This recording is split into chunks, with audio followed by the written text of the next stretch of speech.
Okay,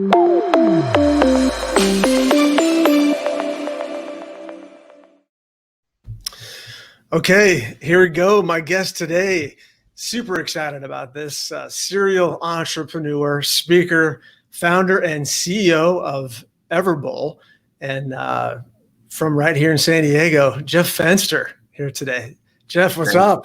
What's up, man? Thank you for having me. It's truly an honor to be on. I appreciate the invite and excited to get to spend some time hanging and chatting.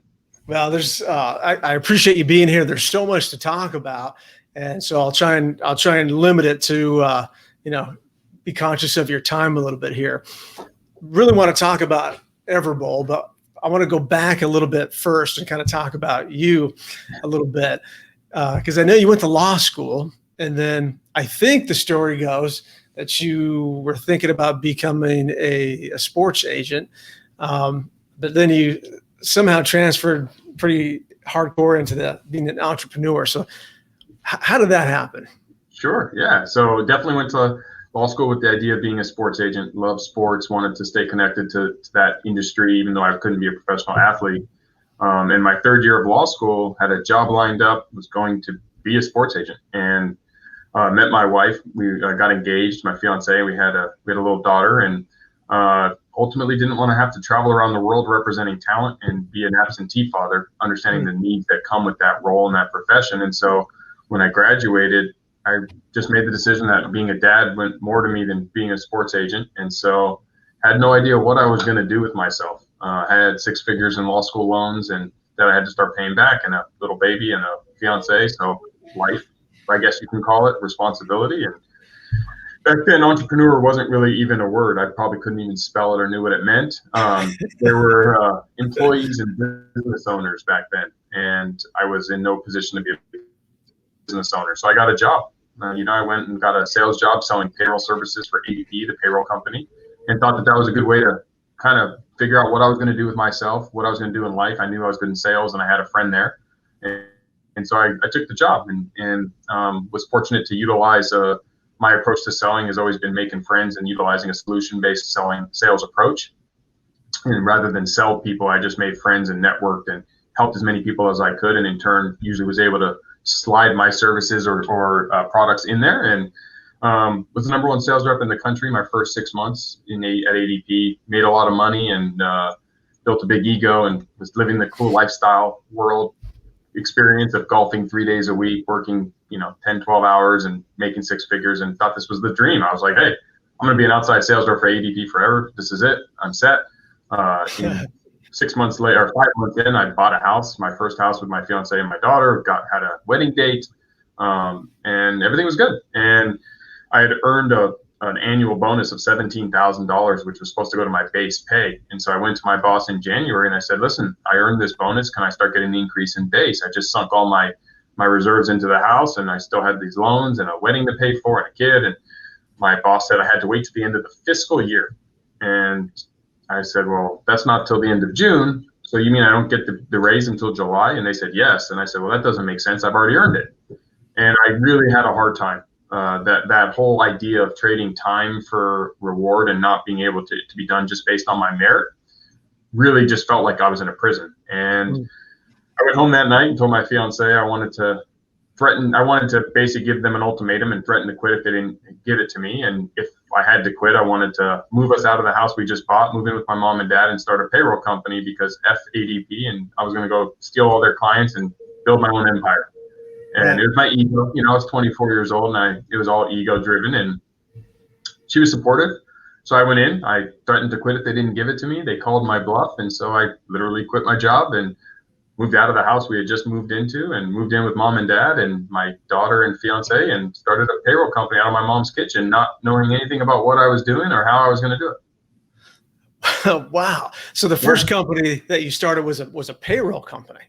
Payroll and human resource. Basically what I was selling at ADP, I just mirrored exactly that. I said, okay, I know I can sell the ever living shit out of it, so to speak. And I had a lot of clients and knew the process. And so a buddy of mine who had gotten a job there also selling payroll, I convinced him to leave, and we started iChecks out of my mom's kitchen. And the idea was we were just going to go and attack ADP clients and steal them and do a better job with service and do a better job because at the end of the day, payroll's payroll, right? It's like bank, whether you bank with Chase or Wells Fargo or Bank of America. I mean, they hold your money, they have offer lending services, but at the end of the day, it's the human side is why, or it's the stickiness of once you've selected, but why you change banks is customer experience. It's actually not because Chase can offer me something Wells Fargo can't, or vice versa. And it's true in payroll, right? Like, so as long as you understand the mechanics of how you process someone's check and file the taxes for them, it's a human game. And we were really good at that, and I was really good at that. So I thought we had a chance. And that was our first company, started in 2008, grew it, scaled it, raised some private equity capital, changed the name to Canopy HR, built an online HRIS platform, which was basically digitizing what was done primarily by paper in the industry, and took it online, and then ended up selling it to a company in Florida in 2011. Wow. And that was my first foray into entrepreneurship. Right. And when you're making that change, so you had a house, so you had a mortgage to pay, and so that's a bold, confident move right there. Well, I mean, I'll be honest, speaking on entrepreneurship these days and talking to people, a lot of people use I have a mortgage, I have a family as a reason not to move forward and do it. I'm on the other side of that. If I didn't have those things, I might be less inclined to do it because I have no real why. But the fact that I do have a family and I do have a kid, and that kid, or now kids, look up to me, and I'm either pursuing my best version of myself and chasing what's important to me in my dreams, or I'm showing them that settling for less than your best and less than what you want in life is okay. And I just couldn't look my daughter in the eye and say, yeah, I'm staying at this job because I care so much about this starter house we bought in this suburb community. And so I'm going to trade my happiness to do that. To me, it just doesn't correlate. Like I wanted to be the example for my children, my child, that was, no, you want something in life, go get it. And I can always get another job selling payroll. I mean, like, that's the other thing about a job. I mean, it's not like it was a once in a lifetime job. I wasn't the star of some box office hit movie where it's like, if I quit this job, I may not get it again. And there's competitors to ADP. I could walk into Paychex and say, hey, I sold a ton of payroll for ADP. I started my own company. It failed, but I'm great at selling this. They'd give me a job. So the job part for me was like, that's a backup plan. That's not my first plan. So for me, it was always like, I'm going to go chase what's most important to me and be the example to my child that says, hey, when you want something, go get it. And so I didn't care about the house. I didn't care about moving back in with mom and dad. I mean, I was fortunate to have a support group that enabled me to do that, and they allowed me to. Not everyone has that. So I was fortunate, but and I had a supportive fiance who was willing to also do that. Not a lot of spouses are willing to support someone and say, yeah, let's move out of our new house we just got and move in with your parents. So of course I was fortunate for those things, but it's about, especially entrepreneurship, it's about prioritizing what's important to you and going after it with 100% dedication and focus. And settling is, especially in your 20s and 30s, to settle. It's like, I was 24 years old. Like, why would I choose to settle then? It'd be one thing if I was 2 years away from retirement age and 63 years old and I have kids in college, and it's like, now's not the time probably to gamble. Like, just finish it out. You've come this far. I was on the opposite. I was at the beginning. So, everyone's sitting on the sideline who's waiting because they're worried about paying their mortgage or they have a family. I'm going to challenge you to realize you have a family, that those children are looking up to you, and you're either going to be the example that says, I'm going to go get what I want in life, or you're showing them that, no, you settle for less than that and live a life that isn't as fulfilling as it should be. Yeah. Oh, for sure. I mean, that's, for me, my biggest fear probably is that regret of not, living the life that, was meant for me. So you mentioned knowing your why, and I've heard you say that before a few times in some of your other talks. So what does that mean to you? It's my North Star. It's my compass, right? Because when things are tough, it's easy when things are good, right? When you feel good and everything's working perfectly and the economy's booming and you're feeling great, it's easy to work out. It's easy to go get that job. It's easy to talk to that customer or client. It's easy to get along. But it's when things are tough is when you need an actual plan for, right? Because we're all excited and initially, and it's very easy to get things done. But where everyone falls off track is when things are tough.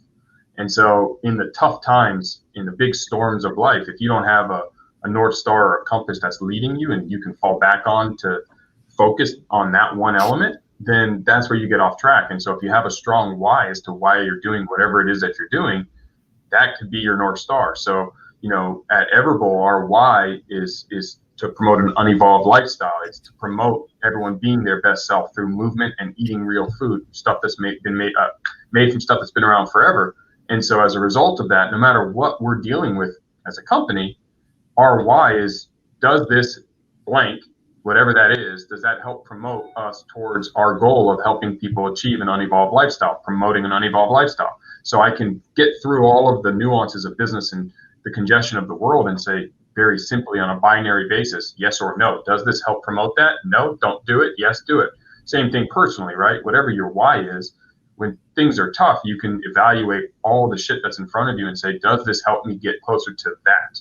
And when you clearly identify what that is, your why, you know what's important. And it's like when someone's having a tough time making a decision, they say flip a coin and see which, and heads is one, tails the other, and see which one you're rooting for when the coin's in the air. That's your why, right? That helps you figure that out. Yeah, I've never heard anybody say that. I love that because it's so true. Right, because deep down, part of you wants one more than the other. You just may not be able to be clear on it. And so spending the time to clearly know what is your why in your relationship, in business, in life, in enjoyment, etc., you can prioritize really easily. And, I think one of my biggest strengths as an individual has been to simplify things down to its simplest form, to keep it simple for myself, right? Because I don't let a lot of complicated things feel complicated because I simplify it. And that's what I try to help everyone around me understand is things are much easier than we make them out to be when you simplify it. And so taking it down to its simplest form, what's your why? And then does what you're doing promote that? And if your why is to live a life that is, you want financial freedom and you want flexibility in schedule and you don't want to be stuck in an office and you're working a 9 to 5 or a 9 to 6 waiting for the day that you're not living your why. So immediately make life changes towards that why, right?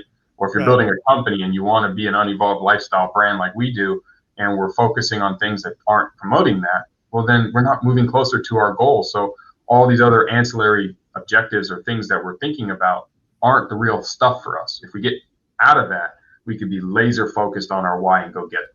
Yeah, right. And you were talking about let's talk about the brand. You mentioned the unevolve, and I think your motto is make friends and have fun. Yes. It all kind of goes together with that company culture that you've built. How important is that to entrepreneurs and just, small businesses in general, just building that culture?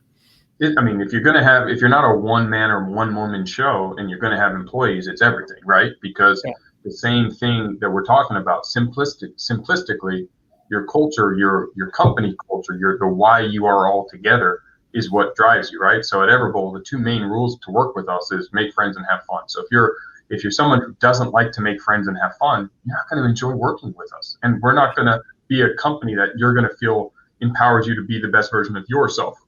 So obviously, if you don't understand your own core values and your corporate core values, how can you expect others to do it? And how can you attract the right people and resources and opportunities around you, right? So we have 5 core values that serve us well. The first 2 are make friends and have fun. And those 2 drive everything. Because if you're making friends with your coworkers, you're treating them respectfully, you're not, judging them, you're not stealing, you're showing up on time, you're doing all those things that we could list very mundanely. You're doing the same thing with customers, right? And if you're having fun and you're smiling and you're bringing a positive, uplifting attitude to the workplace, it's contagious, right? It's like walking down the street. If I smile at a stranger, they're going to smile back. If I frown at a stranger, they're going to frown back. It's so contagious that that when you do those things, that's what drives each of the different outcomes that you're looking for, right? So for us, make friends and have fun is the simplistic way of us saying we're just looking for outgoing people that want to enjoy each day and smile and have a good time and be the best version of themselves, which will help promote the unevolved lifestyle. Yeah. Well, I'm sure that, why wouldn't you want to work in a place like that, right? Making friends and having fun. Yeah. And it probably drives everybody to kind of do a better job, really be kind of vested in the company, I would think. I mean, yeah, and again, some people are like, you know what? I'm more of a keep to myself. I'm not outgoing. I don't like the Yeah. social aspect of it. I don't want to be around a lot of people. I'm an introvert. Then clearly, this is not the right fit, which is okay. It doesn't make you a bad human. It doesn't make you a good human Yeah. if you aren't those things, right? It just Right. means that this is not the right fit. Going back to your why individually, this is not the right fit. So you're not going to be happy here. Therefore, let's just agree that we're just not going to move forward together. Yeah. Well, and then staying on the branding and even going towards the personal branding, um, I heard you also say this in another talk, and it really hit home with me. It was something to the effect of, people really don't follow companies; that people follow people. And you made the example of, people don't want to follow Tesla per se; they want to listen to Elon Musk. I see you've got the hat on. I know that's part of your brand. Um, Talk about that a little bit on how those kind of all relate together for the company.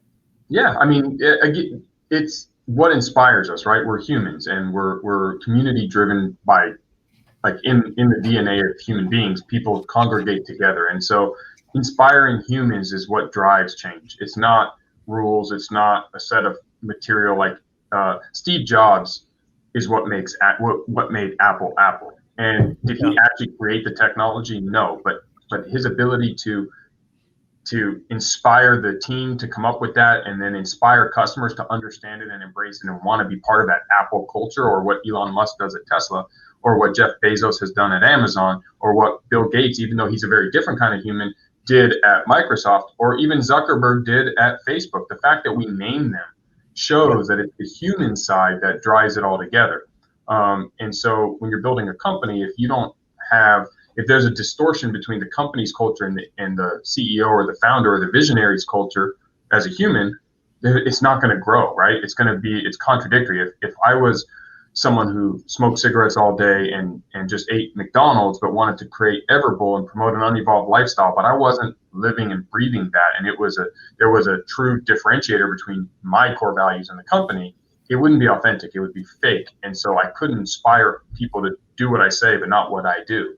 Versus Everbowl was built just because my personal business rules are make friends and have fun. And I'm a hypochondriac and afraid of illness. And I think it's best to live an unevolved lifestyle. So I built a company that regurgitated that. So my personal brand is the same as the company's brand because it's authentically me. And I created the company. So as a founder or anyone who's starting their own company, find out your core values and build a company around that. And it's authentic. And so people who see me and see the brand, they go, yeah, that makes sense. That's him, right? If you saw me smoking cigarettes and drinking beer all day and eating McDonald's, you would be like, whoa, that's not right. Yeah. Right? It would just be off. And so by embracing what you do, like Elon Musk said it best, and it's one of the greatest things that he ever said that I loved, which is when they asked him, like, do you care that Lucid is coming out with an electric vehicle and all these things? And he goes, I'm not competing with them. I'm competing with gas-powered vehicles. My mission in life is to replace every gas-powered vehicle with electric.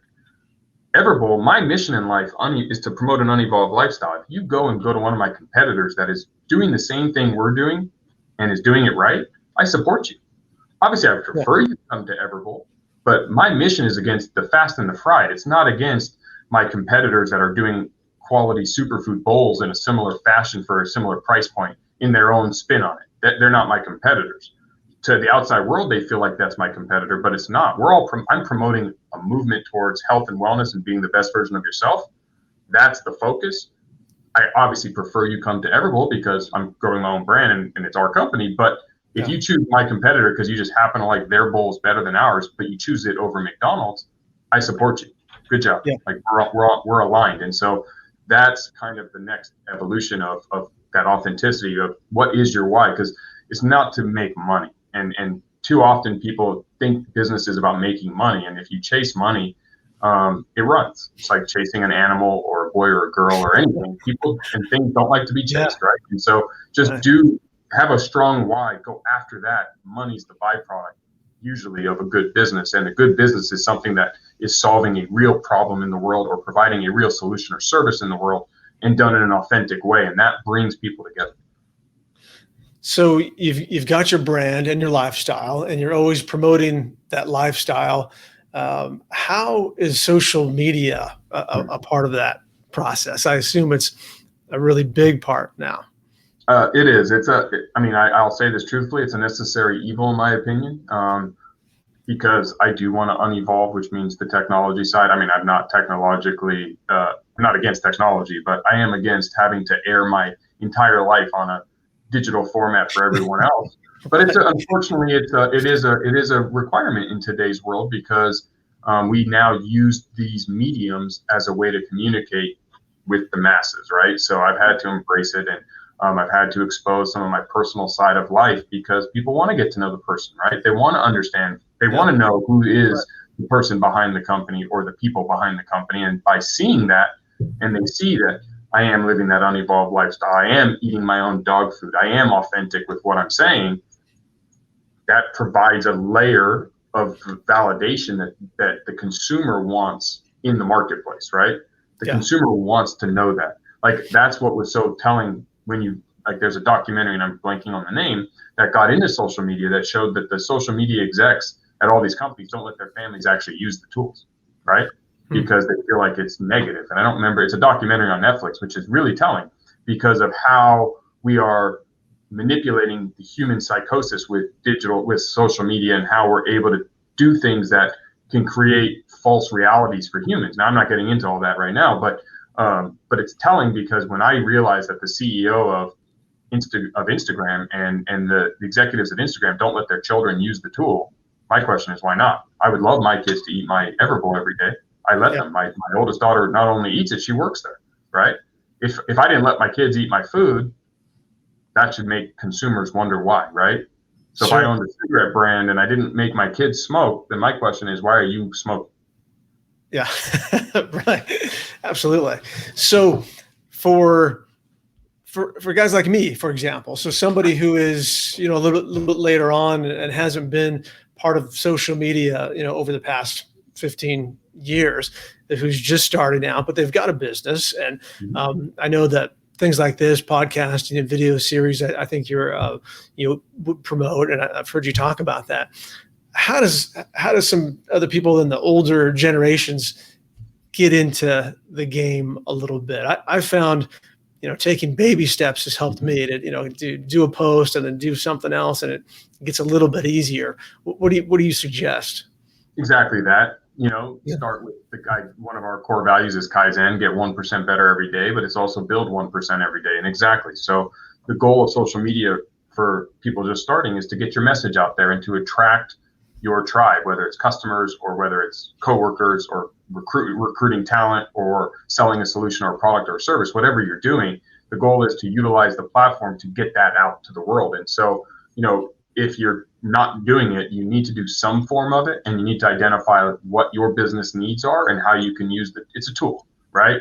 So it's not a tool for everything, and people who try to make it like a panacea, it's not going to be that, but it could definitely be a tool in the toolbox that says, okay, I'm in commercial real estate. I'm a tenant rep. I'm looking for more people who may need that service or are looking to move. So putting out content that will attract them, and understanding that if you are a commercial, no one's going to want to listen, right? So every time I went on and I said, Everbowl because acai is highly filled with antioxidants, and it's good, no one cares. But if I show content that says, hey, so-and-so prevented this because they ate healthy and they did this, and look at these people living their best self because they're putting good fuel in their body, and we continuously educate and show good content and make it both funny, informative, engaging, etc. And I focused on just that, and let the byproduct of that be Everbowl, but it's more subconscious.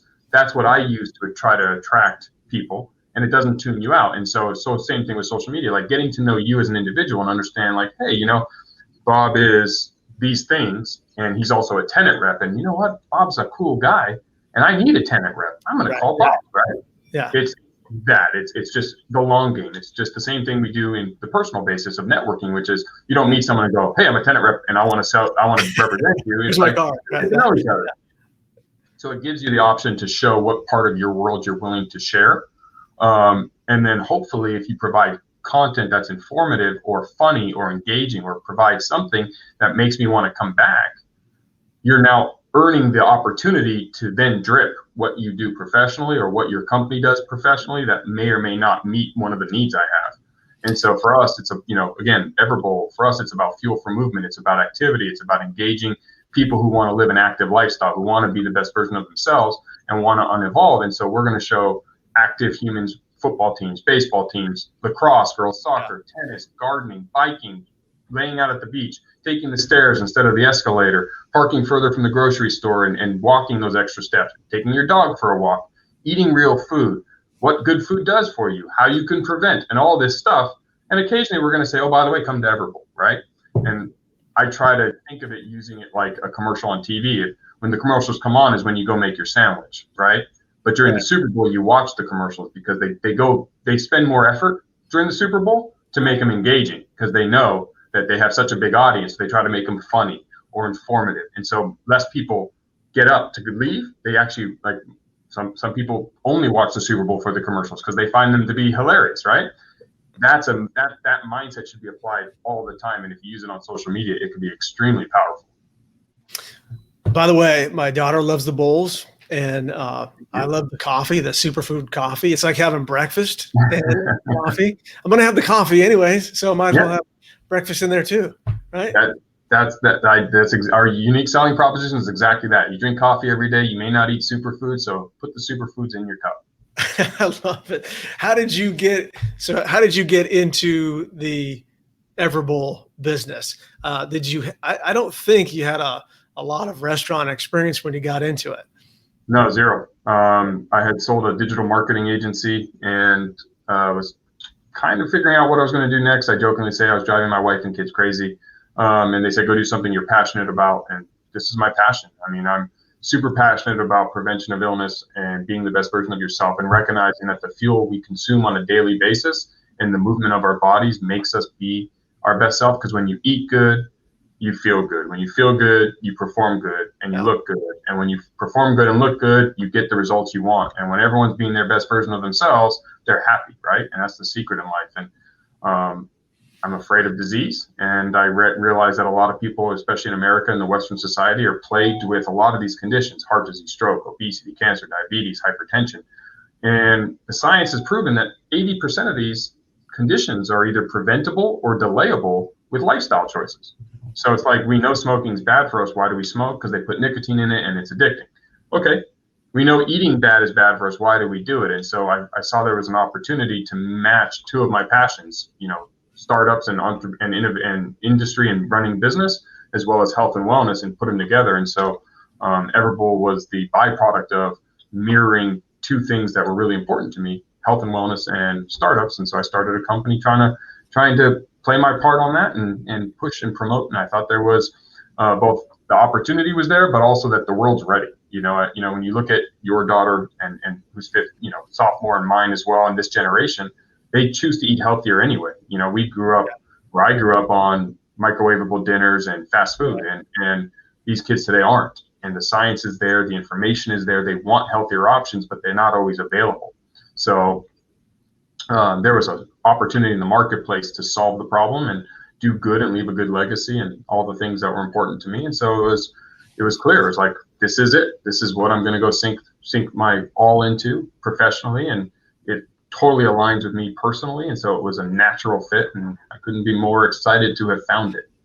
So is experience overrated?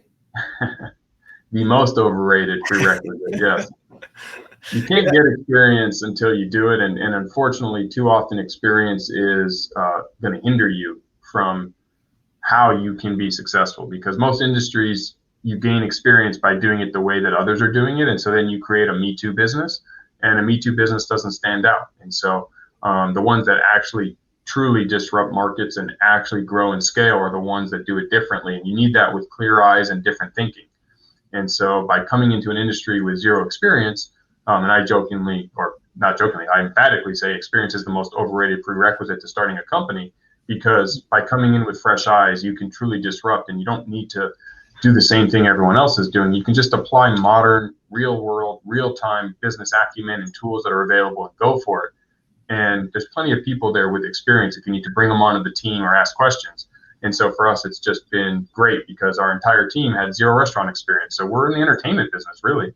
We're not here to be in the restaurant business. We're in the entertainment business. We understand what our need is. We need to entertain our customer. We need to engage with them. We need to help them be their best self. And we'll bring on restaurant people as needed to make sure we follow restaurant protocol. But 9 out of 10 restaurants fail. So why do I want all that experience under my belt before I start my own restaurant? Right. Love it. So what's next for Everbowl? You've got, I don't know, 20 plus locations now, and I think you're franchising. Yeah. So we have, we just opened our 34th location last week. Yeah, we're franchising. So we have an additional 40 under development across the country. We just signed 10 yesterday, and a 10-unit deal with a group that's opening in Georgia, Florida, and South Carolina. We have stores coming to South Florida, Orlando. We're in Oregon, Utah, Arizona, Nevada, and California with open stores, and we're looking to bring on others that want to take control of their financial freedom and maybe be an entrepreneur and run their own business, and are looking to help promote an unevolved lifestyle and live and breathe this. And if you want to join the Ever family, of course, we'd love to get to know you and see if it's a good fit both for you and for us, and make sure that our opportunities aligned with what you're looking for and you are aligned with what we're looking for. And if so, please go to everbowl.com/franchise, fill out a form, and we'll get to know each other and see if it's a good fit. So like you, I'm from San Diego, and I can see how Everbowl just really fits in with our lifestyle here. I spent about 20 years though out in North Carolina. I was in Charlotte, North Carolina for a long time. And so how does it fit in out east on the East Coast? I mean, I think it is going to work fantastic, but just want to get your thoughts on it's a little bit different out there. Yeah, great question. And to be transparent, we've yet to open one, but I agree with you. I think the people in the Southeast and on the East Coast and in the South, one of the excuses we make to why we don't eat healthy is accessibility. And I don't believe that they don't want to be healthy, and I don't believe that they don't want access to quality nutrition. I think that they just don't have options. And so we're going to be the option. We're going to provide them that coastal lifestyle opportunity to have what we have here on the West Coast and give it to them. And I do believe we're skating to where the puck's going to be. Is there going to be some learning curve and growing pains? Yeah, of course. We're going to have to educate. We're going to have to get people to step out of their comfort zone and try it. But I do wholeheartedly believe that those who do come in and as we try to say, we don't ask you to change your whole life overnight. You like fast and fried food and you eat it 98% of the time, that's great. Replace one meal or one snack this week with something healthy, whether it's Everbowl or something like an Everbowl, and just see how you feel afterwards. And when you feel good and you're like, wow, that actually tasted really good, eventually you'll get to 2 and 3 and 4 and 5. And we're going to help lead the cause on the forefront of that and bring health and wellness to the South and the Southeast where it is limited. It's some of the most unhealthy states in the country when you look at what all the reports that come out always show and based on, people. And so I do believe we're going to do really good things there. And I do believe that you also are seeing a mass migration of younger generational people who can't afford to unfortunately live in some of these states like California and New York, where the cost of living is so high that you're seeing them all moving now to Tennessee and to North and South Carolina and Georgia and Alabama and Mississippi and St. Louis and Florida, because the cost of living is lower. And so same thing, skate to where the puck's going to be. It's one of the easiest things you can do if you're not extremely fast or the most talented, and recognize the world is going towards health and wellness. The information is there. We all are aware. Those who know, and those who don't know are going to know over the next 10, 20, 30 years. And these younger generations, they need access to quality nutrition, and we're going to do our part. Lastly, we're in San Diego. This is a San Diego-based show. What's it like? What's it like building a business in San Diego and the business climate here? I love it personally. I grew up here though, so this is home. It's San Diego is one of the biggest small cities in the country. It's funny because we're so close to LA that we get a lot of that overlap, and not a lot of major companies are started in San Diego, but a lot of people love San Diego because we're LA without nearly as much traffic, although it's getting worse by the day. But being able to do this in my hometown where I grew up and being able to see the impact of hiring so many people in these communities and watching what we can do and leave our mark on this city is great, because I think San Diego is the greatest city in the world. Yeah, great. Well, Jeff, thanks so much for spending some time with me today. Really appreciate it. Of course, thank you for having me, and we'll have to meet for a bowl one of these days. Anytime, and a coffee. The coffee. And some coffee, absolutely. Sounds good. Appreciate it. Thank you. Thanks again, Jeff. Bye-bye.